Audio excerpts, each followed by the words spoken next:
va venir, au lieu de faire plus mécaniquement ce genre de choses qu'on a vu hier qui marchent, hein, ce que je vais essayer de faire, c'est... Attends, doucement. Ce que je vais essayer de faire, démarre, stop. Là, non, démarre, mais reste en place. Voilà, stop. Là, vous voyez, j'ai une trajectoire. Ok, tu me fais le même mouvement. Là, ce que je vais faire, je vais juste accélérer sur cette trajectoire-là. Vous avez vu où je suis parti?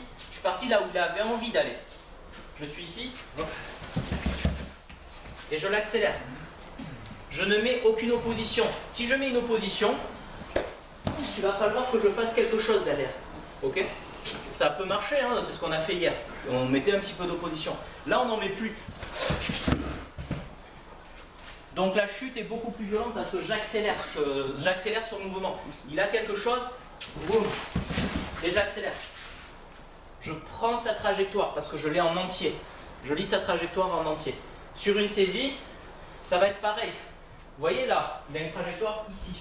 Là, sur la saisie, hop, je vais accélérer sur la trajectoire. Je ne vais pas lui donner le support qui va faire que je vais le bloquer et ensuite je vais travailler derrière. C'est faisable, hein, je peux faire des choses comme ça.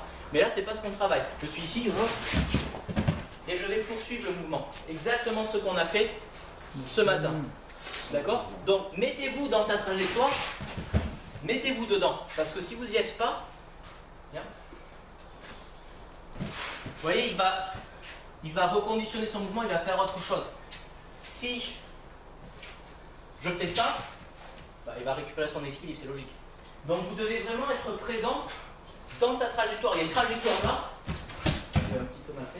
il y a une trajectoire là, je dois être présent tout du long, jusqu'à ce que ce soit trop pour qu'il puisse garder son équilibre, jusqu'à ce que l'accélération soit trop importante. D'accord? N'oubliez pas un truc, là je lui fais démarrer comme ça pour que vous le voyez. Mais en vrai, le mouvement il démarre à son intention.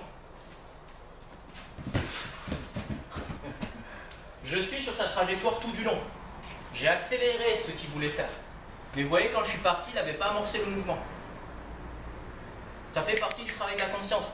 Encore une fois, si vous avez votre conscience connectée à la sienne, enfin, la conscience de son mouvement, vous la prenez à la source. Donc c'est beaucoup plus facile à travailler. Je ne suis jamais en retard. Du coup, même s'il est plus rapide que moi, physiquement, moi si je suis à l'endroit où il va terminer, c'est facile.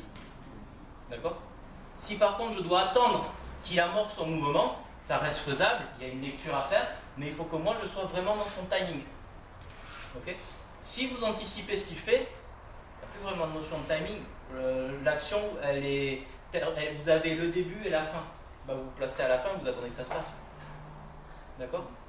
Donc même en travaillant beaucoup plus lentement, vous prenez la trajectoire et vous obligez la personne à aller au bout de sa trajectoire, soit en l'accélérant, soit une autre possibilité, ça va être de réorienter un peu la trajectoire, exactement comme ce que vous faisiez tout à l'heure. Ici, vous voyez, il m'amène, il me pousse là, je vais légèrement réorienter. Bah là, c'est pareil, s'il vient, attache ce bras comme ça il verra. S'il vient m'attaquer ici, ma première solution c'est de descendre jusqu'au bout, ok? Mais ce que je peux faire aussi, c'est légèrement réorienter. Et si je réoriente légèrement, ben, vu que lui, il n'a pas la notion d'un arrêt ou quelque chose, ben, il suit le mouvement. Sauf que je l'ai légèrement fait bugger par rapport à ce qu'il avait prévu au départ. Mais ça, il ne s'en rend pas compte avec la vitesse. Donc il tombe. Ok? Essayez de travailler ça, tranquillement. Merci.